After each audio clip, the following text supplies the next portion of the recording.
Hello students, आप सब कैसे हो। आज हम पढ़ने जा रहे हैं class 7th subject social science book भूगोल का सेकंड चैप्टर हमारी पृथ्वी के अंदर। चलिए शुरू करते हैं। तो जैसा कि आपको पहले ही पता है कि हम पृथ्वी पर रहते हैं, इसकी कौन कौन सी जानकारियाँ इस चैप्टर में दी जा रही हैं यह हम करेंगे। हमारी पृथ्वी एक गतिशील ग्रह है, यानी कि मूवमेंट इसमें हो रही है। इसके अंदर और बाहर निरंतर परिवर्तन होता रहता है। क्या आपने कभी सोचा है कि पृथ्वी का आंतरिक भाग जो है उसमें क्या है? पृथ्वी किन पदार्थों से बनी है? तो कभी हो सकता है कि आपके मन में इस तरह के विचार आए हों। चलिए आगे बढ़ते हैं। पृथ्वी का आंतरिक भाग, एक प्याज की तरह पृथ्वी भी एक के ऊपर एक संकेंद्री परतों से बनी है। वही प्याज जो कि आप घरों में खाते होंगे सैलेड के रूप में, सभी ने देखा हुआ है, उसमें एक परतें होती हैं, ठीक है। तो उसी तरह पृथ्वी के अंदर भी क्या है? परतें हैं। पृथ्वी की सतह की सबसे ऊपरी परत को परपटी कहते हैं। यह सबसे पतली परत होती है। यह महाद्वीपीय संहति में 35 किलोमीटर एवं समुद्री सतह में केवल 5 किलोमीटर तक है। महाद्वीपीय संहति मुख्य रूप से सिलिका एवं एल्यूमिना जैसे खनिजों से बनी है, इसलिए इसे क्या कहते हैं? सिलिका तथा एल्यूमिना यानी Cl। इनको Cl को मिला के क्या बना? Silica alumina. महासागर की परपटी मुख्यतः सिलिका एवं मैग्नीशियम की बनी है, इसलिए इसे क्या कहते हैं? सीमें, यानी कि सिलिका तथा मैग्नीशियम। परपटी के ठीक नीचे मेंटल होता है जो 2900 किलोमीटर की गहराई तक फैला है। इसकी सबसे आंतरिक परत जो है क्रोड है। तो हम इसको देखेंगे किस तरह से ये जानकारी दी गई है। ये यहाँ पर एक पृथ्वी का एक चित्र बनाया हुआ है।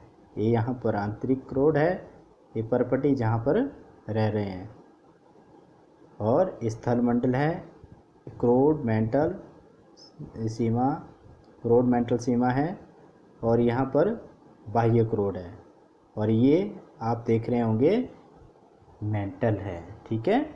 तो इस तरह से ये हमने पृथ्वी के बारे में जाना। यहाँ पर और भी जानकारी आपको दी जाएगी जब हम आगे इस चैप्टर को पढ़ेंगे। यहाँ पर देखिए, महाद्वीपीय परपटी एवं महासागरीय परपटी। यहाँ पर आप देख पा रहे होंगे ये जैसे महासागर है, तो इसके ठीक नीचे जो है आपको ये क्या नज़र आ रहा है? महासागरीय परपटी। और अगर आप यहाँ पर नज़र दौड़ाएं तो ये महाद्वीप हैं और ये महाद्वीपीय परपटी है, यानी कि इसकी गहराई देखिए, और इसकी और महासागर को देखिए, तो इसमें थोड़ा आपको अंतर तो नज़र आ रहा होगा। चलिए आगे बढ़ते हैं। तो क्रोड के बारे में बात हो रही थी, जिसकी त्रिज्या लगभग 3500 किलोमीटर है। यह मुख्यतः निकल एवं लोहे की बनी होती है तथा इसे निफ है, यानी कि निकिल तथा फे से फेरस कहते हैं, निफ है। केंद्रीय क्रोड का तापमान एवं दाब काफ़ी उच्च होता है, मतलब बहुत ज़्यादा तापमान और दबाव होता है, दाब होता है। आगे शैल एवं खनिज। पृथ्वी की परपटी अनेक प्रकार के शैलों से बनी है। पृथ्वी की परपटी बनाने वाले खनिज पदार्थ जैसे सोना, चांदी, लोहा, तांबा, कांस्य, ये सभी जो हैं एक प्रकार के खनिज हैं। चांदी वगैरह जो भी है, तो ये सारे क्या हैं, खनिज पदार्थ हैं। कि किसी भी प्राकृतिक पिंड को शेल कहते हैं।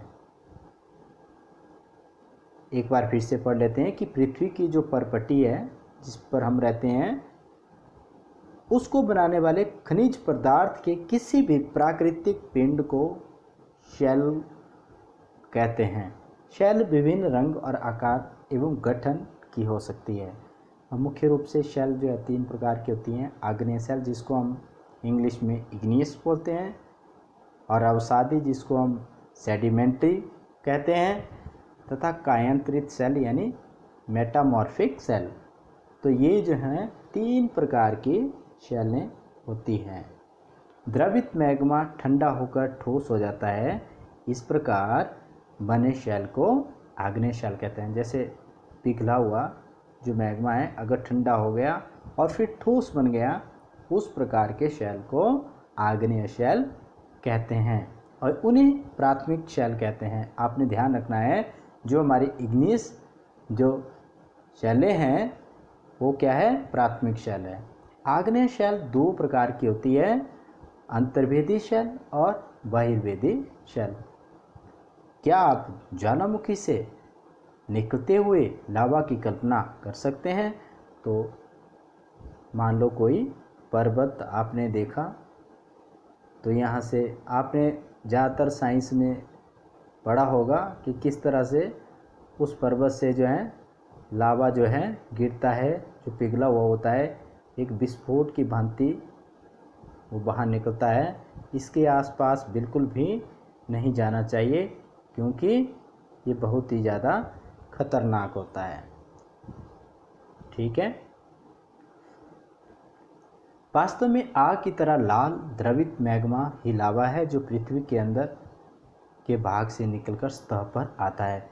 जब द्रवित लावा पृथ्वी की सतह पर आता है, यह तेजी से ठंडा होकर ठोस बन जाता है। परपटी पर इस प्रकार से बने शेल को बहिर्वेदी आग्नेय शेल कहते हैं। तो कहाँ लावा आ रहा है, कहाँ से, ज्वालामुखी से, और कहाँ गिर रहा है, बाहर गिर रहा है। तो इस प्रकार का जो लावा गिरा और वो जो एक ठोस शेल बन गया, उसको हम कहेंगे बहिर्वेदी आग्नेय शेल। इनकी संरचना बहुत महीन दानों वाली होती है। उदाहरण के लिए बेसाल्ट, दक्कन पठार बेसाल्ट शेलों से ही बना है। द्रवित मैग्मा कभी कभी भूप्रपटी के अंदर गहराई में भी ठंडा हो जाता है। इस प्रकार के बने ठोस शेलों को अंतर्वेदी आग्नेय शेल कहते हैं। जब वो भूप्रपटी के अंदर ही गहराई में क्या होता है, ठंडा हो जाता है अपने आप ही, जो द्रवित मैग्मा है, तो उसको क्या कहेंगे, अंतर्वेदी आग्नेय शेल। धीरे धीरे ठंडा होने के कारण ये बड़े दानों का रूप ले लेते हैं। ग्रेनाइट ऐसे ही शेल का एक उदाहरण है। लेई, मसालों तथा दानों का चूर्ण बनाने के लिए जिन अपघर्षण पत्थरों का उपयोग होता है, वे ग्रेनाइट से बने होते हैं। तो यहाँ पर अगर शब्द की उत्पत्ति के बारे में जाना जाए तो इग्नियस एक लैटिन शब्द इग्निस, जिसका अर्थ है अग्नि, और सेडिमेंट्री जो कि अवसादी शेल है, लैटिन शब्द सेडिमेंटम, जिसका अर्थ है बिल्कुल स्थिर, और मेटामॉर्फिक यानी कायांतरित शेल, ग्रीक मेटामॉर्फोस, जिसका अर्थ है रूप परिवर्तन। तो ये जो थी शब्द की उत्पत्ति के बारे में हमने थोड़ा बहुत जाना। जीवाश्म के बारे में अगर आपको जानकारी चाहिए तो शैलों की परतों में जो दबे हुए पौधों और जंतुओं के अवशेष होते हैं, उन्हें ही क्या कहते हैं, जीवाश्म। जो उनके जो बचे हुए शेष, थोड़ा बहुत जो हिस्सा उनका बच गया, उनको क्या कहेंगे, जीवाश्म कहेंगे। मृत पौधों और मरे हुए पौधों और जंतुओं के अवशेषों को शैलों की परतों में जो दबे होते हैं, उनको कहते हैं जीवाश्म। शैल लुढ़कर, चटककर तथा एक दूसरे से टकराकर छोटे छोटे टुकड़ों में टूट जाती हैं।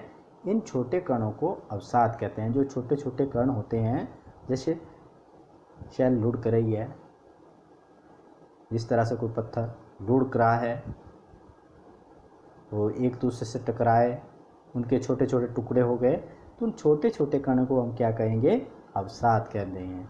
ये अवसाद हवा, जल आदि के द्वारा एक स्थान से दूसरे स्थान पर पहुंचाकर जमा कर दिए जाते हैं। ये अदृढ़ अवसाद दबकर और कठोर होकर शैल की परत बन जाते हैं। इस प्रकार की शैलों को हम क्या कहेंगे? अवसादी शैल कहेंगे।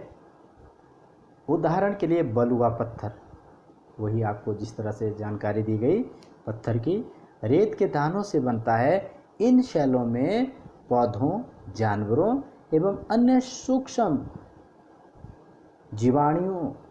जीवाणुओं जो कभी इन शैलों पर रहे हैं के जीवाश्म भी हो सकते हैं। और आग्नेय और अवसादी शैल उच्च ताप एवं दाब के कारण क्षायांतरित शैलों में परिवर्तित हो जाते हैं। उदाहरण के लिए चिकनी मिट्टी, स्लेट में, चूना पत्थर संगमरमर में परिवर्तित हो जाता है। जब आपकी चिकनी मिट्टी है उसका क्या बनेगा? स्लेट, और चूना पत्थर का संगमरमर। इसमें ये परिवर्तन होने की जो है क्रिया होती है। अब यहाँ पर थोड़ी सी जानकारी जो है दी गई है। कायांतरित शैल में परिवर्तन, अवसादी शैल। शैल हमारे लिए बहुत उपयोगी है। कठोर शैलों का उपयोग सड़क बनाने में, घर बनाने में एवं इमारत बनाने में प्रयोग किया जाता है। आप पत्थरों का उपयोग कई खेलों में करते हैं। उदाहरण के लिए जैसे 7 पत्थर, पिट्ठू। अब आप तो मॉडर्न इरा के हैं, मॉडर्न युग के हैं। अब आपको, मुझे नहीं लगता कि आपको 7 पत्थर वाला खेल आता है कि नहीं आता। अगर आपको नहीं आता तो अपने माता पिता को ज़रूर पूछना। चिबिड्डी, स्टापू या किटकिट, 5 पत्थर, गिट्टी। हाँ, गिट्टी का खेल शायद आपको आता भी होगा, लेकिन जो दूसरे 7 पत्थर और चिबिड्डी है, ये आप अपने पेरेंट्स से या अपने बड़े भाई बहनों से पूछ सकते हैं। आप अपने दादा दादी, माता पिता, पड़ोसियों आदि से पूछकर कुछ अन्य खेलों की जानकारी भी प्राप्त कर सकते हैं कि वो पहले क्या खेला करते थे, या पत्थरों का कोई खेल हो। ठीक है। अब आप देख सकते हैं इसमें कि जो लाल किला है, लाल बलुआ पत्थर से बना है, और ये जो ताजमहल है, ये सफ़ेद संगमरमर से बना हुआ है। ये आप देख सकते हैं, आपकी बुक में भी बने हुए हैं चित्र। आपको जानकर आश्चर्य होगा कि किन्हीं निश्चित दशाओं में एक प्रकार की शैल चक्रीय तरीके से एक दूसरे में परिवर्तन या परिवर्तित हो जाते हैं। एक शैल से दूसरे शैल में परिवर्तन होने की इस प्रक्रिया को शैल चक्र कहते हैं। क्या कहते हैं? शैल चक्र। आप जानते हैं कि द्रवित मैग्मा ठंडा होकर ठोस आग्नेय शैल बन जाता है। तो मैग्मा ठंडा हो गया, फिर वो ठोस बन गया, जिसको बिल्कुल आसानी से नहीं तोड़ा जा सकता, तो वो एक क्या बन जाता है? आग्नेय शैल बन जाता है। ये आग्नेय शैल छोटे छोटे टुकड़ों में टूटकर एक स्थान से दूसरे स्थान पर स्थानांतरित होकर अवसादी शैल का निर्माण करते हैं। ताप एवं दाब के कारण क्या होता है? अब पहले इसके बाद ये क्या बन गए? टूटकर एक स्थान से दूसरे स्थान तक गए, स्थानांतरित हो गए, तो क्या बन गए? अवसादी शैल का निर्माण हो गया। उसके बाद क्या हुआ? ताप एवं दाब के कारण ये आग्नेय एवं अवसादी शैल कायांतरित शैल में बन जाते हैं, बदल जाते हैं। अत्यधिक ताप एवं दाब के कारण कायांतरित शैल पुनः पिघल कर क्या हो जाता है? द्रवित मैग्मा बन जाते हैं, और यह द्रवित मैग्मा पुनः ठंडा होकर ठोस आग्नेय शैल में परिवर्तित हो जाता है। तो इस तरह से क्या हो रहा है? एक चक्र चला हुआ है। तो आप यहाँ भी इस चक्र को बिल्कुल आसानी से देख सकते हैं। तो ये आग्नेय शैल है, इसके बाद ये अवसाद, चित्र करें अवसादी शैल में, फिर उसके बाद ये कायांतरित शैल में, और फिर द्वारा से वही प्रक्रिया शुरू हो जाएगी। आग्नेय शैल, अवसाद, तलछट, फिर अवसादी शैल, फिर कायांतरित शैल, फिर दोबारा से मैग्मा। इस तरह से ये शैल चक्र चलता रहता है। आशा करता हूँ कि आप ये समझ गए होंगे। शैल भिन्न भिन्न खनिजों से बनी होती है। खनिज प्राकृतिक रूप में पाए जाने वाले पदार्थ होते हैं जिनका निश्चित भौतिक गुणधर्म एवं निश्चित रासायनिक मिश्रण होता है। खनिज मानव जाति के लिए बहुत ही महत्वपूर्ण होता है। कुछ का उपयोग ईंधन की तरह होता है, जैसे कोयला, प्राकृतिक गैस और पेट्रोलियम। अब आप देखेंगे कि जो है कोयला, इसका प्रयोग जो है भट्टियों में किया जाता है। जो लोग जो हैं आपके जैसे जिस तरह से लोहे का सामान जो है बनाते हैं, वो भी कोयले का इस्तेमाल जो है करते हैं चूल्हे में। प्राकृतिक गैस, आपको पता है कि आपके घर में प्राकृतिक गैस होती है, जैसे तो कुकिंग गैस है, खाना बनाने के काम आती है। पेट्रोलियम, आपको पता है कि इसका इस्तेमाल पेट्रोल किस में डाला जाता है, स्कूटर, बाइक, कार, यहाँ तक कि हमारी जो छोटी छोटी मशीनें होती हैं, जैसे घास काटने की मशीन है, किसी अन्य तरह की मशीनें हैं, उसमें भी पेट्रोल डाला जाता है। इनका उपयोग उद्योगों, औषधि एवं उर्वरक में भी होता है, जैसे लोहा, एल्यूमिनियम, सोना, यूरेनियम आदि। तो इस तरह से हमारी पृथ्वी के अंदर क्या क्या है, तो ये जानकारी जो है इस चैप्टर में मिली। आग्नेय शैल की, अवसादी शैल की और कायांतरित शैल की जानकारी भी मिली। आशा करता हूँ कि आपको ये चैप्टर पसंद आया होगा। Thank you so much for watching my video.